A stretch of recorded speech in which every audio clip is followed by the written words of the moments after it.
free in the moment of seeing, meaning in the very moment of seeing your own nature, in the first and second instant or second afterwards, there is no thought.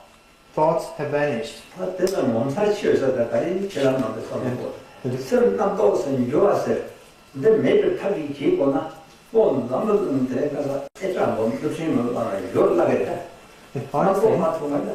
Is there anything more fantastic than being totally free of thought? But even though it's just that short, because there's nothing else in this world that can totally bring a halt to thinking.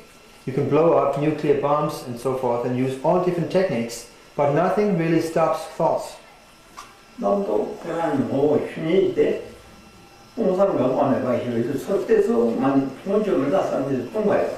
the very moment that you turn your attention towards your own mind, it is evident that it is simply an empty cognizance with no thing whatsoever. It's empty, and yet there is a seeing of that because mind is also cognizant. And these are a primordial, original unity, being empty and cognizant. But the fault happens that we don't believe that this is really it because it's too easy. There's nothing more easy than this, just like that. Okay. Don't think of anything, having totally abandoned thinker and what is thought of. In that moment you've already seen that there's no thing to say. It's not something you gradually approach like a spirit entering it. This is what is mentioned by the phrase, in one moment makes a difference. In one moment, complete enlightenment. That moment, like this, is the unmistaken Buddha mind. Don't project outwardly. Don't concentrate inwardly. Don't keep a state in between. Totally give up any mental effort. This is what the old Menaki man called it's utterly or sheer emptiness. You don't need to block your five senses, not at all. Like this, just remaining like this, everything is vividly experienced. But if you start to investigate and label, you are involved in thoughts. This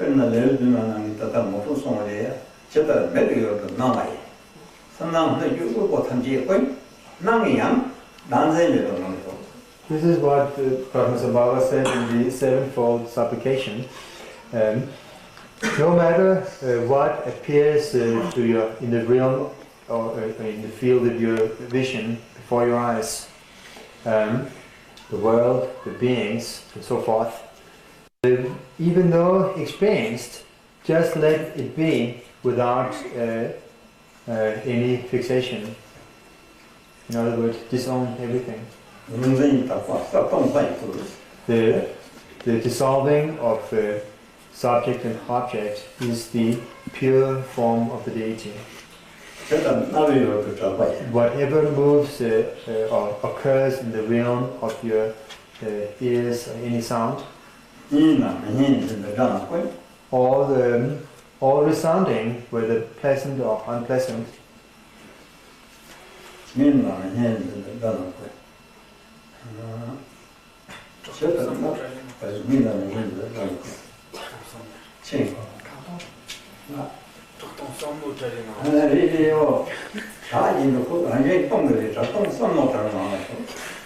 just let be in the continuity of sound being emptiness, because no matter what resounds in your hearing is indivisible from emptiness.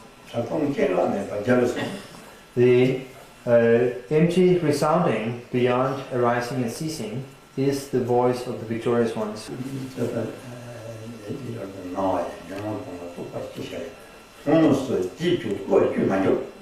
Do not get involved in concepts leading or following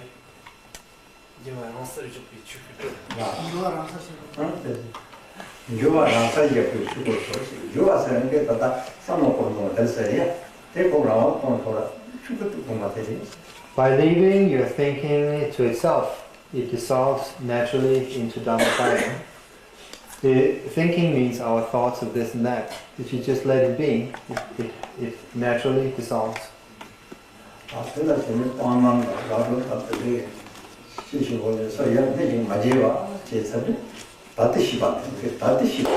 So to your present wakefulness, if you don't do anything to it, accept or reject, hope or fear, then it's enough. That is sufficient.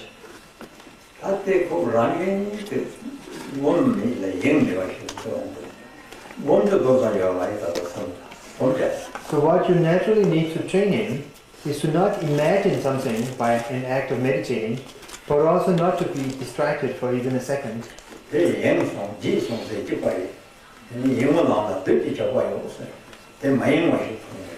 distracted is the same as forgetting, and it is said on the path of distraction, the demons lie in ambush.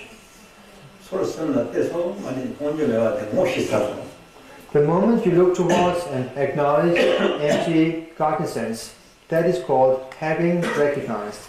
And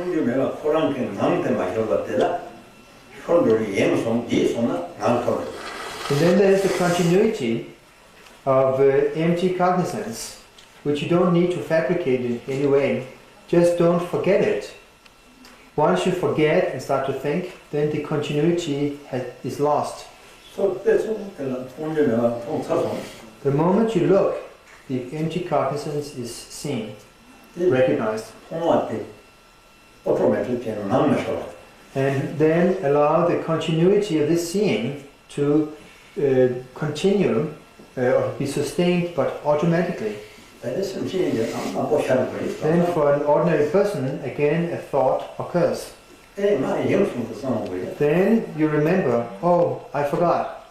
Then again acknowledge or notice who forgot and simply recognize again. And again you arrive back in the state of recognizing your natural face. That doesn't mean sitting and straining, trying not to be distracted. It's like ringing the bell once and the sound continues. It doesn't mean ringing the bell continuously. Once the continuity fades, that means we start forgetting. And we get involved in a thought. Then again we notice, oh, I forgot. I got carried away. And then, alright, then look towards. And again you are back in recognizing. And again there's a natural stability in a continuous state of empty cognizance. We need to train in that short moments many times.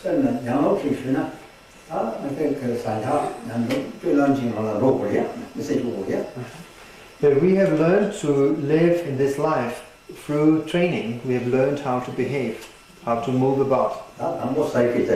First we have to learn how to eat. So, sorry, I get this wrong.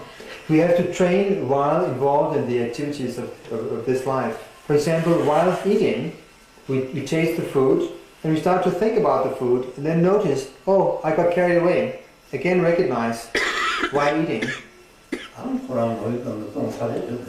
In that moment, you arrive back vividly in the state of the essence. Then you forget again. It gets lost. Then you, while walking about, moving in your room, you can still recognize the Buddha nature. When you lie down to sleep, if you're diligent, also recognize again. When you sit, recognize. Actually, there is no time when you are not allowed to recognize nature of mind. Even when you sit on the loo,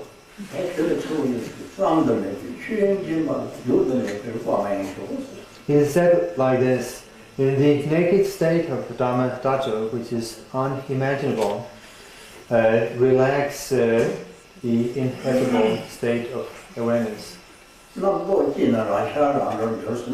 a thought occurs, it arises from yourself and dissolves back into yourself. If any thought that occurs is your own expression, comes out of your own essence. It is only when forgetting the essence that the expression takes the form of a thought. But the moment you recognize your own expression, which arises out of yourself, dissolves back into yourself, meaning into the expanse of the essence. This is what we need to train in, to become used to. There's no other meditation, object or act apart from that. As much as death mode even. But if we forget, get distracted, we are involved in thoughts. So please train in this. That is the practice. This is what Rinpoche taught in the past. And today, he has nothing to say besides this.